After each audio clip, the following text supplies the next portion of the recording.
I'm Vicki Hogarth, and welcome to Southwest Magazine. St. Andrews calls itself a community for the ages, and later this month, residents will have a chance to shape what that really means. On Saturday, October 25th, from 10 a.m. to 3 p.m., the Town of St. Andrews Age-Friendly Community Committee is hosting a Day for the Ages at the W.C. O'Neill Arena Complex on Reed Avenue. Doors open at 9:30.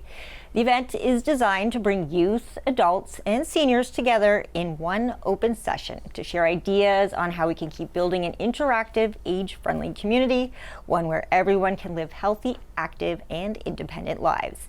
It will follow a free-flowing format called Open Space Forum, guided by a facilitator, and promises plenty of food, door prizes, and maritime hospitality along the way. Joining me now to talk about A Day for the Ages is Jamie Steele from the St. Andrews Age-Friendly Community Committee and Emma Keech from the Charlotte County Seniors Resource Center. Thank you both for coming in today to talk with me about this. Yeah, thanks for having us. Yes, definitely. I will start off, Jamie, by just getting you, especially for people who are new to the area, to talk a little bit about what the Age-Friendly Community Committee is. Okay. Thanks for the opportunity. So, as you've said, it is a community committee, but it is an advisory committee. It was officially designated an advisory committee to Town Council in 2019. And the idea of age-friendly communities goes back, I think, to the early 2000s. It's a World Health Organization initiative. That, as you said, is an initiative that tries to encourage communities to develop programs, infrastructure that supports people within their communities, whether they be seniors, whether they be youth. Its real goal is to have vibrant communities for all ages. And that's what this committee has tried to do.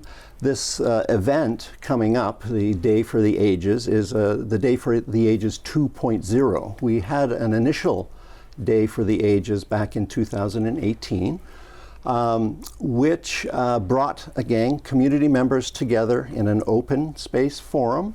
We're repeating the same sort of format this year, to talk about things that they felt would make their community a vibrant community, a community that provided opportunities for youth, for adults and seniors to live healthy and productive lives.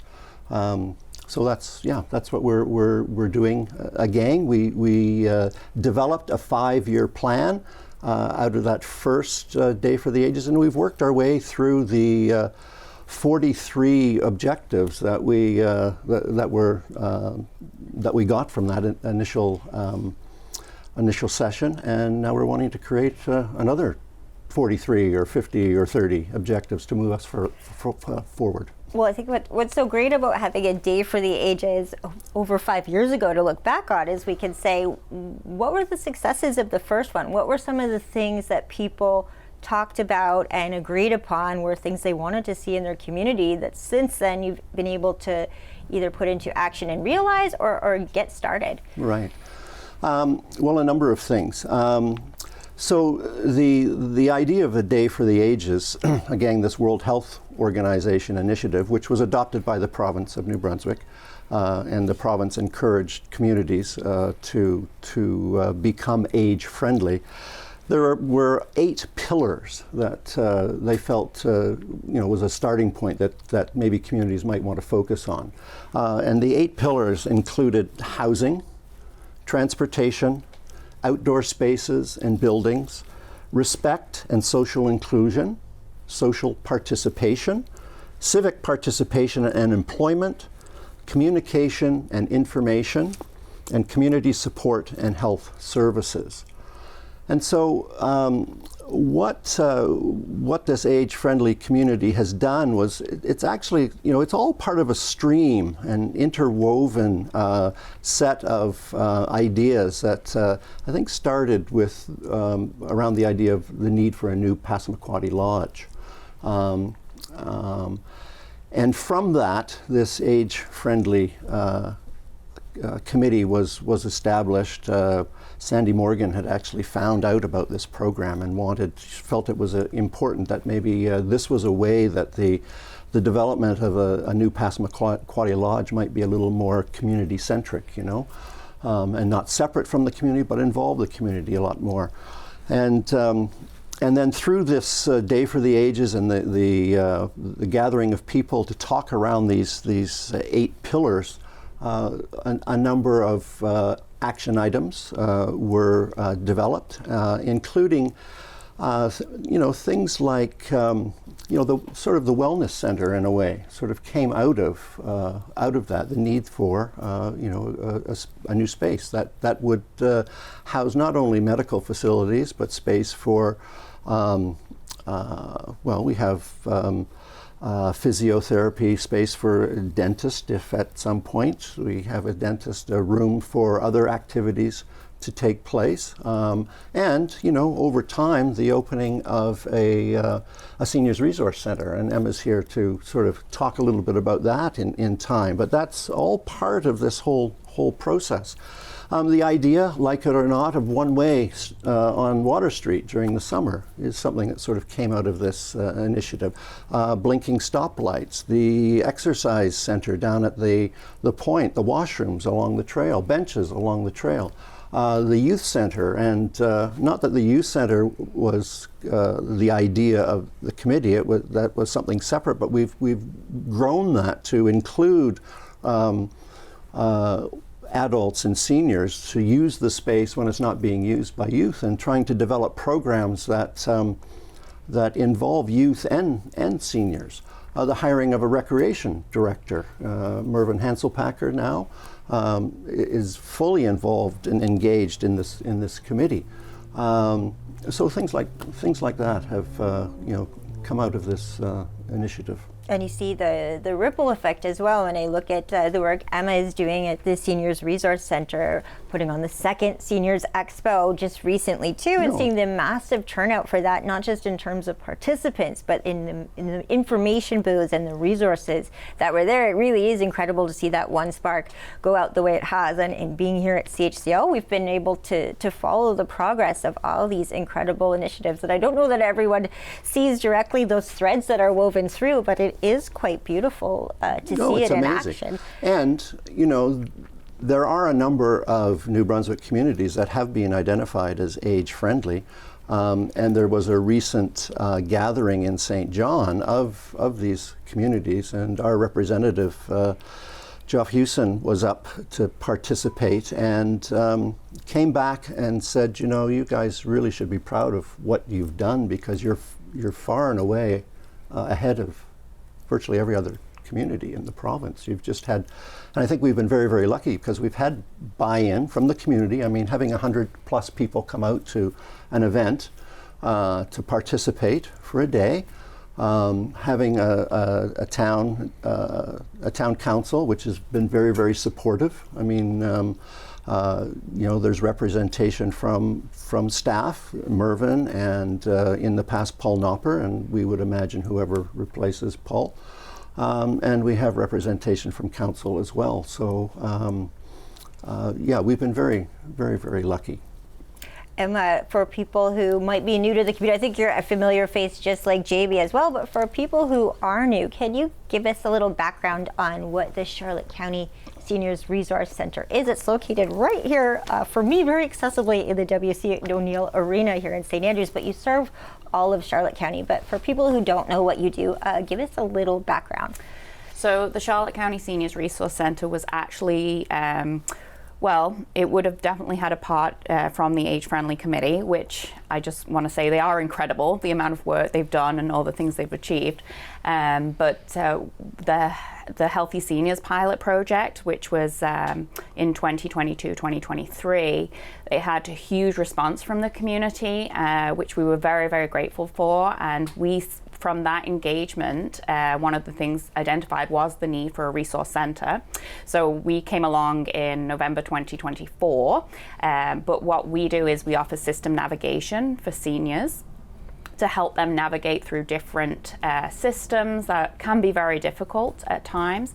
Currently we have 445 clients across Charlotte County and the Fundy Isles. But really the main thing from this is because of that community engagement, it was identified, and so that just speaks to the need and the importance of hearing the community's voices, and I hope that they will come out again for the Day of the Ages, so we can hear that again. So tell us a little bit about, for the Day for the Ages this time around, what are the goals of this year's Day for the Ages?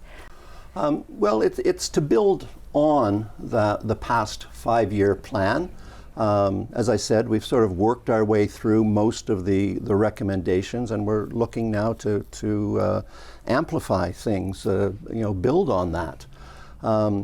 So we'll start out, in the same format. We're bringing people together, open space forum, which means, there'll be a bit of an introduction, some context given, we'll highlight the successes from the previous 5-6 years.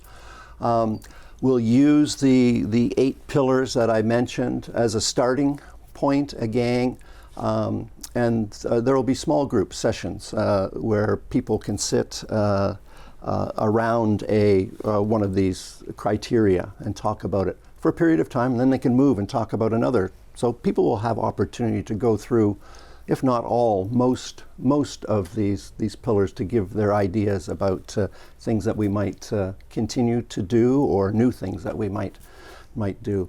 So I think that's the real goal, and really we're hoping that we can involve. Although we did have younger people involved in the last Day for the Ages, we want to try to boost the number of people who are less than 50 to participate. Community is all ages, and we're all aging too. So if you think it's just for seniors, if you want to take that attitude, well, you're going to be a senior at some point. So maybe it's good to be involved on the ground floor instead of waiting. But there's all kinds of opportunity for that cross-pollination, cross-fertilization. Obviously, younger people may have different ideas about things, and when you're in a situation where you're having to listen to somebody speaking from another box, sort of thing, around the same issue, you might see some real potential for something incredibly new and wonderful. Yeah, that's honestly one of my favorite things about coming to work here is that we have so many volunteers of all ages, and it really is the different perspectives that does enlighten you of all ages. So, and that intergenerational maritime way that we have is so important. But how do you stress to young people who might not see the benefit in going right now, what they can gain from being a part of this? Well, I think community is family. We're very, very fortunate here in St. Andrews and Charlotte County to have a big extended family. Example, a little bit off the wall, maybe not particularly aligned to any one of these pillars, but I participate in a monthly open mic at the St. Andrews Brew Pub.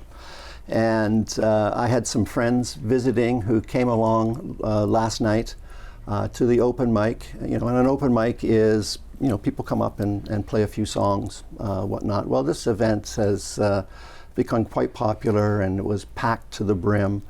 And a comment at the end of the night from these friends who were visiting said, "I've never seen something like this where there have been people of all ages." And there were high school kids getting up to play songs. There were people as old as me playing songs. I'm in the house band. A whole range of people sitting, enjoying music on a Wednesday night.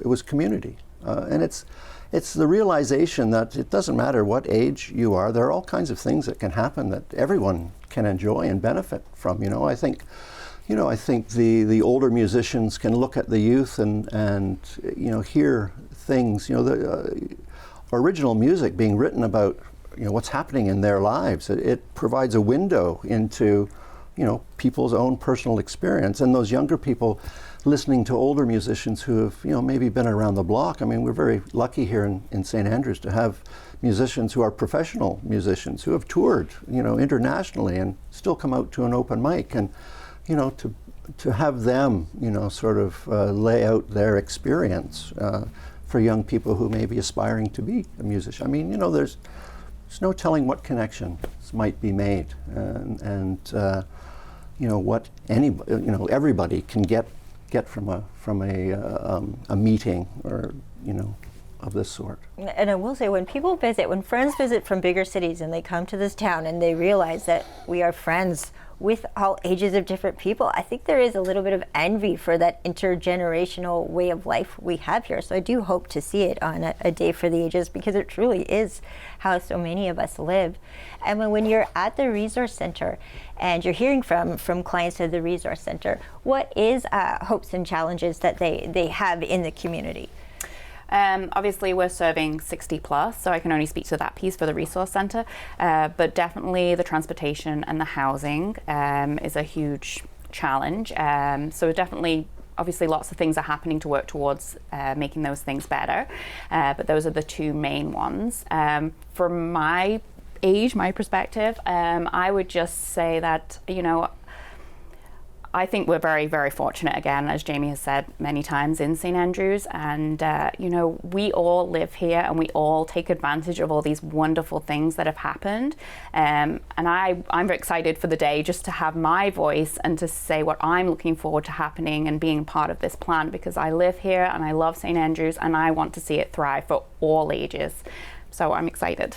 I know, and I do want to highlight too, really, we've talked about this already, but just thinking in the last really singular amount of years, the wellness center opening here, the seniors resource center, the plans for the new lodge getting underway. It really is incredible in a small community to see so much happen, including the designation in and of itself in just a matter of years. Jamie, as you get ready to go to a Day for the Ages and hear priorities come from the community, what is stuff that's already top of mind right now that you and the committee are starting to see might be the next thing on the horizon that you need to tackle? Well, many of the same things that Emma's seeing through the resource center, were part of the action plan, transportation, ideas about transportation and housing. And just again, I think that is going to continue to be something, even for you. I mean, housing for youth, right? Housing for people who are here seasonally to work in the summer. I mean, that's a reason for younger people to come because it's important. They're going to need places of their own. So that is, housing is and transportation is something that can be intergenerational, and I think it's important to hear the stories of younger people as well as older people on that front. And for me, I think it is, I think wanting to be open and inclusive of younger people with older people is huge. Another thing I think that has been something on a number of people's minds is the notion of and the challenges of accessibility, people with disabilities, and how can we make this town and the facilities within the town and the businesses within the town, how can we address this sort of these situations and challenges? It's a very difficult and complex issue, and I know the town has made great strides in having evaluations done of its own properties, and there has been work done curbside, throughout town, making curbsides a little more easier to access, and some businesses have been able to work to make their own facilities more accessible. It's more difficult for some than others, and but it's something that we've heard from a number of people in town. It's an issue that they see as paramount. So for people who are watching at home, how do they get involved? Do they just show up? Should they come with ideas? How should they prepare to be a part of it? And how do they arrive that day? Right. So we're limited in the number of people that we can include. The event is taking place in the arena ballroom, dining room, as well as a part of the curling club. So the first day for the ages, we just used the dining room in the arena, and we were oversubscribed. So we've asked to use part of the curling club as well, so we have more space. But it's probably going to be limited to about 120 participants plus volunteers. So there is a registration process, and registrations are open and available online. If you go to the Town of St. Andrews website, you can find a registration form at the website, or drop into the town office. They have physical registrations there, or, I mean, you can contact me directly, I guess, or see me on the street, and I can make sure that you get a registration form. But I think the best way to do it is through the town office or the town website. And because I am this type of person, so I imagine people at home are too. Should you come with your lunch? Should you bring coffee? How should you come prepared for the 5 hours? Thank you. No, arrive with your thoughts and best intentions. We will have snacks available for, sort of breaks in morning and afternoon, and we will be providing lunch, all free of charge. And we will be doing some brief exercise sessions during the event as well, just to keep our minds active and our bodies active as well. So no, it's show up 9:30 at the W.C. O'Neill Arena dining room. That's upstairs. There is elevator access if need be. There will be signage directing you where to go. We will assemble.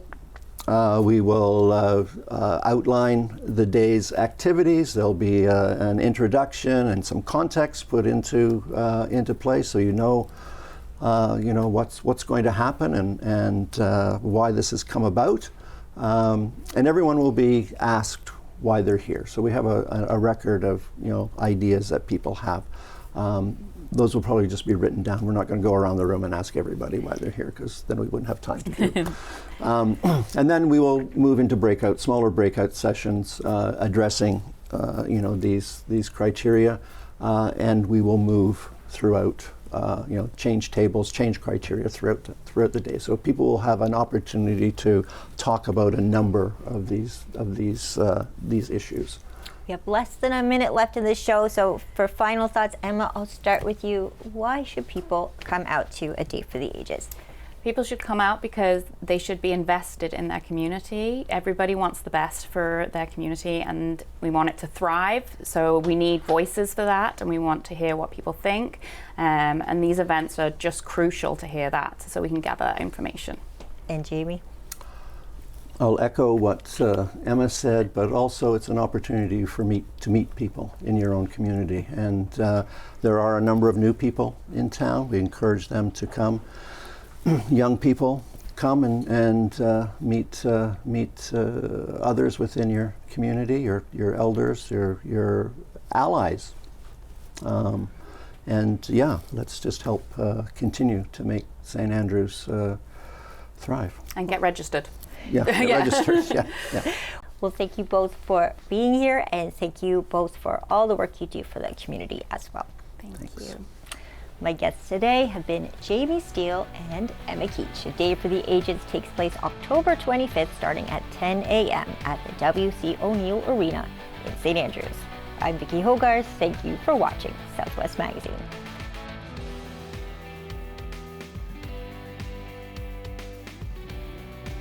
Southwest Magazine is a news and public affairs production of CHCO Television.